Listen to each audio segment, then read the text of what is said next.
Good morning, good afternoon, good evening. This is Derek Bros. Today I'll be reading a recent article I wrote for Mint Press News titled From Psilocybin to MDMA, Researchers are in the Throes of a Psychedelic Revival. I'll post the link in the description below. A flurry of researchers looking past the stigmas on psychedelics to investigate whether some perception-altering compounds might be useful in the treatment of depression, PTSD, anxiety, and even addiction. Side note here, this is the article that I produced for Mint Press on the weekend of October 10th and 11th when I visited New York City to attend the Horizon Psychedelic Conference. Research into mind and perception-altering drugs flourished in the 1950s, then floundered amid an atmosphere of demonization and legalization in the following decades, particularly under the Nixon and Reagan administrations. Yet researchers are taking up the cause again, exploring the possibility that psychedelic compounds might effectively treat afflictions, including depression, post-traumatic stress disorder, addiction, and anxiety, much the same as their peers set out to do decades ago. From Imperial College London to Johns Hopkins University in Baltimore and New York University, there are murmurs of a renaissance in psychedelic research and thought.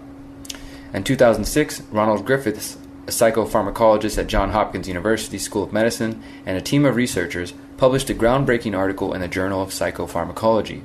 Psilocybin can occasion mystical-type experiences, having substantial and sustained personal meaning and spiritual significance.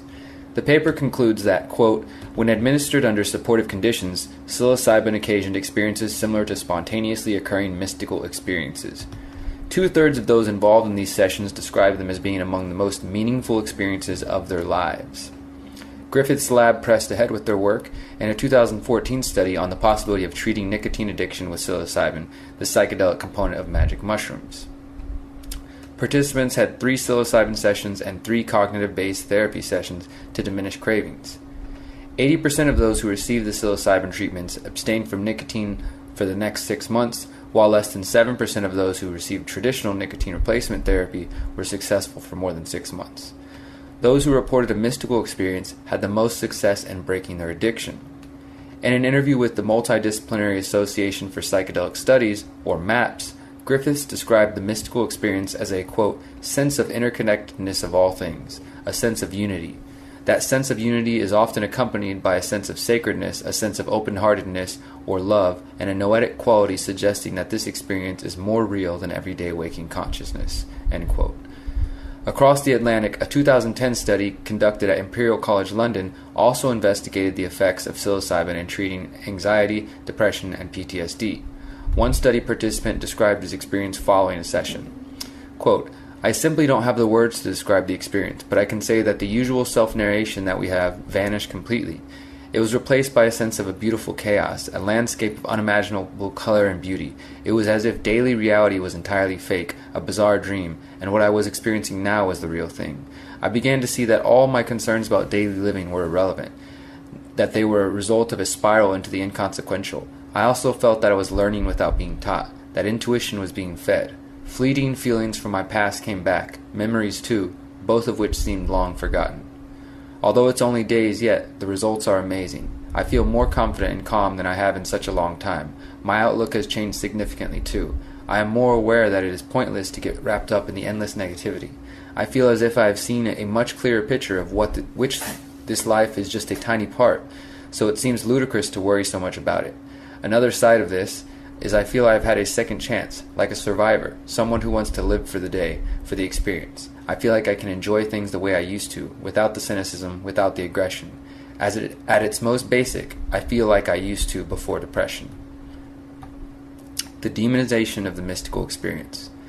Considering the nature of post-usage calm reported by many participants and Griffith's own definition of a mystical experience, it may be difficult to understand why there was such an effort to put an end to research in this field. Griffiths told The New Yorker earlier this year that it's precisely this sense of clarity and understanding that led to the demonization of psychedelics. Quote, there is such a sense of authority that comes out of the primary mystical experience that it can be threatening to existing hierarchical structures. We ended up demonizing these compounds. Can you think of another area of science regarded as dangerous and taboo that all research gets shut down for decades? It's unprecedented in modern science. Modern studies on psychedelics emerged in the early 1950s when researchers studied the effects of LSD, commonly known as acid, MDMA, sometimes known on the street as ecstasy or X, and psilocybin. Researchers investigated the possibility of treating alcoholics with LSD, hoping the experience would allow for self-analysis and a change in behavior. However, scientific inquiry into this growing field slowed to a virtual halt through the 1960s and 70s amid an increasingly hostile political climate toward the use of psychedelics. As psychedelic use increased from the 1950s, the public began to deal with cases of bad trips, in which individuals felt negative effects from ingesting high doses of psychedelics or from ingesting psychedelics without being fully prepared for the experience. Though experts agree that psychedelics carry a low or non-existent risk for addiction, they can give rise to erratic behavior that can result in injury or death. Even in this study, where we greatly controlled conditions to minimize adverse effects, about a third of subjects reported significant fear, with some also reporting transient feelings of paranoia, Roland Griffiths told Johns Hopkins of their 2006 study. Under unmonitored conditions, it's hard not to imagine those emotions escalating to panic and dangerous behavior, he said. President Richard Nixon signed the Controlled Substance Act in 1970, placing the majority of psychedelics under the U.S. government's restrictive Schedule I category, meaning they have a, quote, significant potential for abuse and dependence, and bear, quote, no recognized medicinal value. By the time Ronald Reagan's war on drugs arrived in the 1980s, recreational and medicinal use of psychedelics was banned around the globe. And today, psychedelics and cannabis remain classed under a more restrictive category than cocaine or methamphetamine. Psychedelic research continued in small settings through the 1990s, but this field still has been heavily stigmatized by past propaganda and restrictive laws. Despite the taboo surrounding this field of study, it is growing at a rate not seen since the 1950s. Researchers and recreational users are re-emerging from the shadows to proudly advertise their support of psychedelic research and therapy. A renaissance on the horizon. One of the top events for psychedelic researchers, scientists, advocates, and users is the annual Horizon Psychedelic Conference in New York City. Now in its 9th year, the festival has grown to a 2-day event hosting researchers from universities in the U.S., Europe, and South America, as well as psychedelic activists and advocates. Among the speakers at this year's Horizons Conference were Rick Doblin, founder and executive director of MAPS, Michael Bogenschutz, professor of psychiatry at NYU School of Medicine, Gabriel Egan-Liebes, co-investigator of NYU's qualitative study on cancer-related anxiety and psilocybin, Frederick Barrett, faculty member in psychiatry and behavioral sciences at Johns Hopkins University School of Medicine, and Robert Carhart Harris, research associate at Imperial College of London. Carhart Harris managed the Imperial College brain imaging study for the last 6 years, examining the brain activity of individuals suffering from depression during psilocybin sessions. In order to understand how psilocybin creates its effect and how those effects alter brain activity, the team worked with specialists in the mathematical model of brain networks. When we looked at our initial data with psilocybin, we saw very clear overlaps between how psilocybin was working in the brain and how other effective depression treatments were working in the brain, Carhart Harris told Mint Press News. This data, combined with accounts from patients, convinced his team that psilocybin might be useful in treating depression. Volunteers were saying they felt better. They were no longer consumed by the mundane with day-to-day chores, he says. They felt lighter, more positive, more optimistic. Carhart Harris and his team discovered that under a dose of psilocybin, the brain's default mode network, connected to high-level thinking in humans, became chaotic and disorganized, specifically in the area of the brain which is believed to be linked to sense of self. Carhart Harris spoke about an increased level of entropy in the more primitive networks of the brain, indicating a higher number of potential brain states available to volunteers while under psilocybin. What this means remains to be seen, but Carhart Harris says future studies might also look at how dimethyltryptamine works in the brain. DMT dimethyltryptamine is the active ingredient in ayahuasca, a medicinal brew made with the Banisteriopsis caapi vine and other plants containing DMT. Certain native Amazon peoples have used the brew to enter into a psychedelic state for generations. First introduced to the West in the 1950s, ayahuasca has since inspired a booming tourism industry and even an underground culture creating around the thirst for a night of healing. Draulio Barros de Araujo, professor of neuroscience at the Brain Institute in Natal, Brazil, is part of the team leading research into the possible treatment of depression using ayahuasca, which the U.S. classes as a Schedule I drug, Araujo spoke at the Horizons Conference regarding theories that the ayahuasca trance and healing experiences that are typically reported might be helpful in treating individuals with treatment-resistant major depressive disorders. Another area where psilocybin research is proving valuable is the possible treatment of cancer-related anxiety. Starting in 2009, the NYU School of Medicine has studied the effects of combining psilocybin sessions with psychotherapy to treat anxiety in cancer patients. Gabrielle Aguin-Levis has been conducting clinical treatment research with psilocybin at NYU School of Medicine since 2012. She was also the co-investigator in a qualitative interview study which sought to subjectively describe the experiences of participants. At the Horizons Conference, Aguin-Levis shared a short film highlighting the experiences of 3 of the participants. Viewers were asked not to share photos, recording, or transcripts of the short film. Each person describes feelings of joy, terror, and confusion, but ultimately healing, forgiveness, and love. We wanted to understand their process of meaning making, she told Mint Press. When it comes to healing addiction and trauma, psilocybin is not the only alternative to standard psychotropic drugs. MDMA has also been studied for its many potential benefits. In 2012, MAPS released a long-term study on the benefits of MDMA and the treatment of PTSD. The average time between the final experiment treatment session and the follow-up data collection was 3.5 years. MAPS founder Rick Doblin discussed the organization's efforts to complete an international series of studies exploring the risks and benefits of MDMA-assisted psychotherapy as a treatment for chronic treatment-resistant PTSD.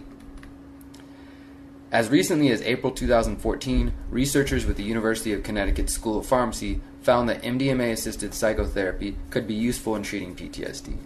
Doblin is working to get approval from the FDA for MDMA treatments by 2021.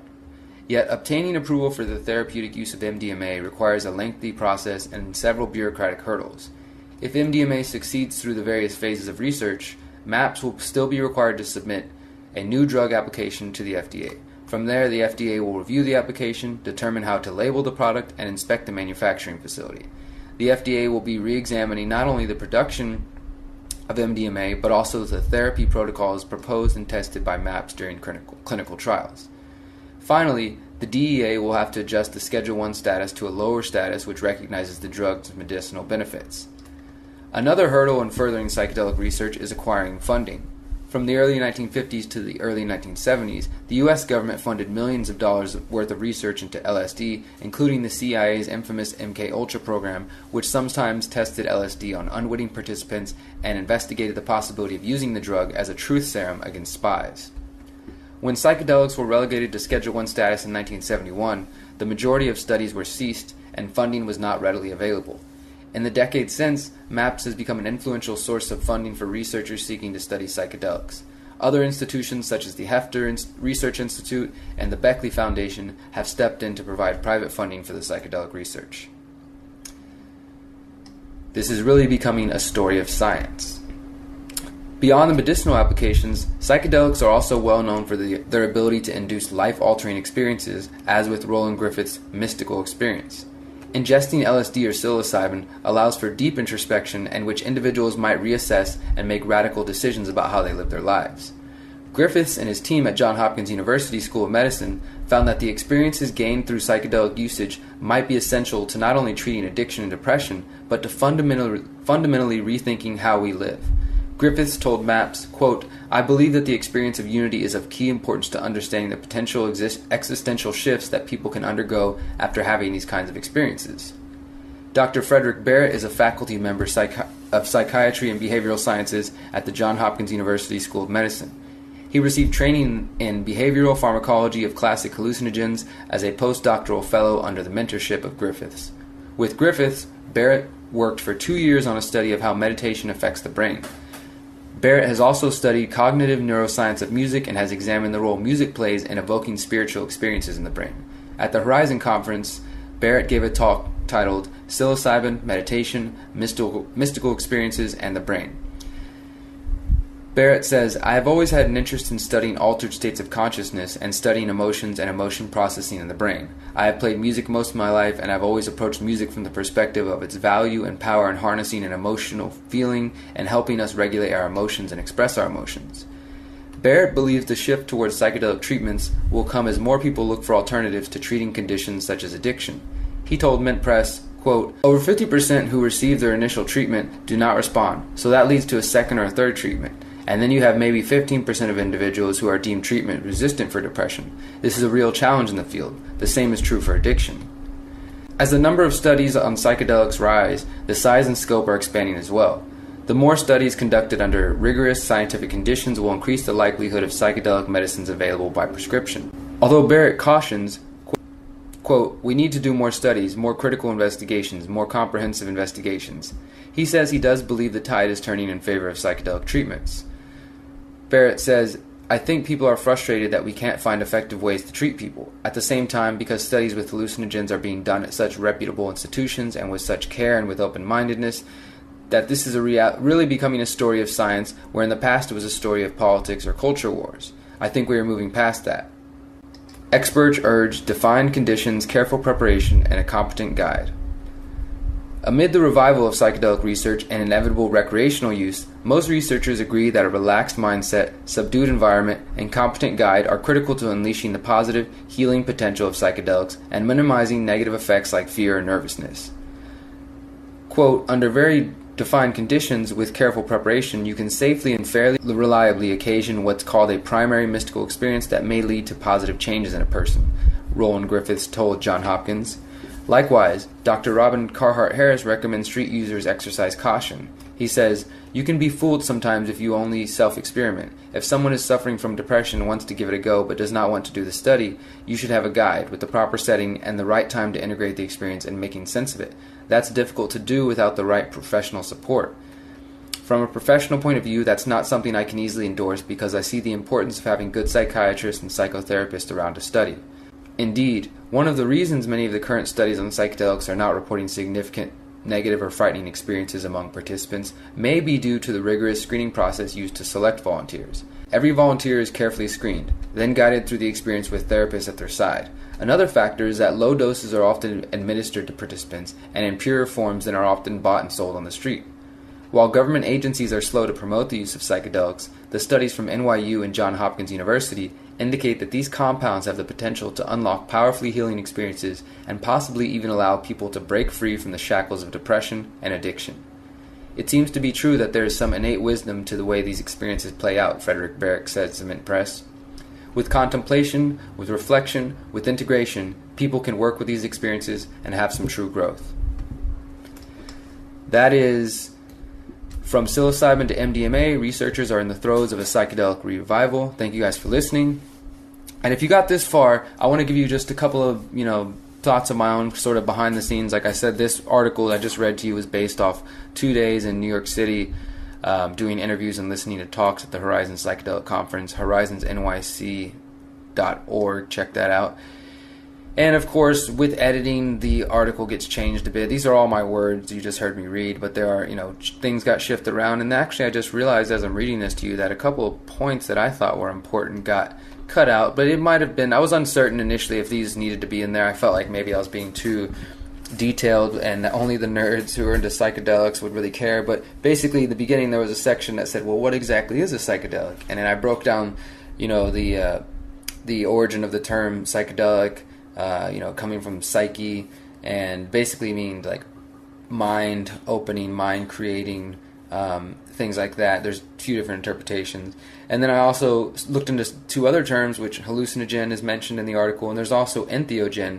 And what I explained and what got cut out of the article was that some people don't, in my experience, people don't prefer to use hallucinogen anymore because psychedelics, for the most part, especially like mushrooms and acid and these type of things, they're not true hallucinogens where you're not hallucinating a completely new world that's not there. I mean, that can happen on extremely high doses, but that's more likely to happen on something like DMT or ayahuasca. Whereas with LSD and MDMA and psilocybin mushrooms, you're having illusions. So you see what's happening, you're still aware of the world you're in, but it might melt or it might look different or turn into something. You're not actually hallucinating. What's happening is considered more of an illusion than an actual hallucination where you go to another world or, you like on DMT. So there's that. That was a detail that got removed, I guess, because the article is already long enough. These articles are supposed to be 1,200 to 1,500 words, and I wrote much more than that because it's a topic that's near and dear to my heart. And that's just another thing, just a bit of background. I've been into the topic and researching the topic of psychedelics and the medicinal benefits since I was a teenager, and experimenting since that point as well. But also in my book, The Conscious Resistance, Reflections on Anarchy and Spirituality, I talk about the benefits of psychedelic therapy done under the right conditions and the growth that can happen in that area. And yeah, just one other thing, just wanted to note how amazing it was because of my history studying these topics and interest in it, to be there interviewing and listening to the leading researchers and getting to do an article on it. And I hope a lot of people see this article. I hope you guys share these audio and video clips, and we can continue this psychedelic renaissance and get more people to consider psychedelic therapy outside of pharmaceuticals. And I just wanted to give you guys those few thoughts on behind the scenes. Be sure to look out for several more interviews and videos from the Horizons Conference, and I've also got another report coming out about medicinal cannabis. Thank you guys for your support. Talk to you soon. Peace. I have the words to describe the experience, but I can say that the usual self-narration that we have vanished completely. It was replaced by a sense of a beautiful chaos, a landscape of unimaginable color and beauty. It was as if daily reality was entirely fake, a bizarre dream, and what I was experiencing now was the real thing. I began to see that all my concerns about daily living were irrelevant, that they were a result of a spiral into the inconsequential. I also felt that I was learning without being taught, that intuition was being fed. Fleeting feelings from my past came back, memories too, both of which seemed long forgotten. Although it's only days yet, the results are amazing. I feel more confident and calm than I have in such a long time. My outlook has changed significantly too. I am more aware that it is pointless to get wrapped up in the successful for more than 6 months. Those who reported a mystical experience had the most success in breaking their addiction. In an interview with the Multidisciplinary Association for Psychedelic Studies, or MAPS, Griffiths described the mystical experience as a, quote, sense of interconnectedness of all things, a sense of unity. That sense of unity is often accompanied by a sense of sacredness, a sense of open-heartedness or love, and a noetic quality suggesting that this experience is more real than everyday waking consciousness, end quote. Across the Atlantic, a 2010 study conducted at Imperial College London also investigated the effects of psilocybin in treating anxiety, depression, and PTSD. One study participant described his experience following a session. Quote, I simply don't. Good morning, good afternoon, good evening. This is Derek Bros. Today I'll be reading a recent article I wrote for Mint Press News titled From Psilocybin to MDMA, Researchers are in the Throes of a Psychedelic Revival. I'll post the link in the description below. A flurry of researchers looking past the stigmas on psychedelics to investigate whether some perception-altering compounds might be useful in the treatment of depression, PTSD, anxiety, and even addiction. Side note here, this is the article that I produced for Mint Press on the weekend of October 10th and 11th when I visited New York City to attend the Horizons Psychedelic Conference.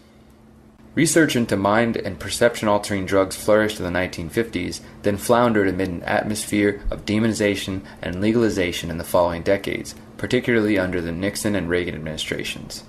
Yet researchers are taking up the cause again, exploring the possibility that psychedelic compounds might effectively treat afflictions, including depression, post-traumatic stress disorder, addiction, and anxiety, much the same as their peers set out to do decades ago. From Imperial College London to Johns Hopkins University in Baltimore and New York University, there are murmurs of a renaissance in psychedelic research and thought. In 2006, Ronald Griffiths, a psychopharmacologist at Johns Hopkins University School of Medicine, and a team of researchers published a groundbreaking article in the Journal of Psychopharmacology. Psilocybin can occasion mystical-type experiences having substantial and sustained personal meaning and spiritual significance. The paper concludes that, quote, when administered under supportive conditions, psilocybin occasioned experiences similar to spontaneously occurring mystical experiences. 2/3 of those involved in these sessions describe them as being among the most meaningful experiences of their lives. Griffith's lab pressed ahead with their work in a 2014 study on the possibility of treating nicotine addiction with psilocybin, the psychedelic component of magic mushrooms. Participants had 3 psilocybin sessions and 3 cognitive-based therapy sessions to diminish cravings. 80% of those who received the psilocybin treatments abstained from nicotine for the next 6 months, while less than 7% of those who received traditional nicotine replacement therapy were successful